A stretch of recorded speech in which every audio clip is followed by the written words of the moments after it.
Welcome back to M&A Ambassadors, Becoming the USP, the Ultimate Sales Professional.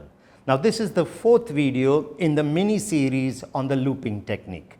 Now, in the first part of the looping technique last week, in the last video, we covered the 5 steps that had to be followed. Deflecting, matching the tone, which is part of that step. We looked at the opportunity, looping them back into why the opportunity works, into yourself and the brand or the community, the 3 influences, and then we went with the trial close. Now, what normally happens at the end of this loop is that the client will switch his objection. So he may have started by saying, I need some time, or let me think about this. Now he will probably switch and say, yes, but I have to check with someone, or I have to see when my funds will come. That is good. Because what that means is your first loop has worked. He cannot stick anymore to that excuse, so he's bringing up a second one now. Usually around 50% of the clients at the end of the first loop are okay to go ahead and sign because you've raised the score on all the 3 influences. But in case the client does move to a different objection, we have to move into the second loop. Now, in the second loop, you cannot deflect anymore. You will have to tackle the objection and then go back into 5 steps, which would be again looping them a second time back to the opportunity, back to you, back to the company or the community, and you'll do something different here, which is what we call run a positive movie. Create a positive association in his mind and then push to close. So here's how the second loop would run. Client may have turned around and said, yeah, but I need to check with my uncle who usually advises me on these, something he turns around and say. So I would turn around and say, I understand. It is important to get a second view.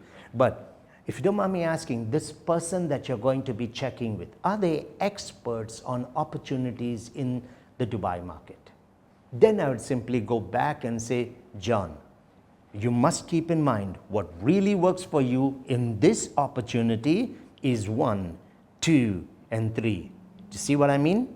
And they will again go back into the benefit so that you are further reinforcing that in their mind. And then I go back to myself, and John, that's what I do. The reason why so many investors work with me is because I have been able to take care of this opportunity for them right till the point when they exited. That's their comfort level when they work with me. And as for the company that we are talking about here, in the past 15 years alone, come in with whatever you want as a pitch on that. So all the same 3 influences are being addressed again.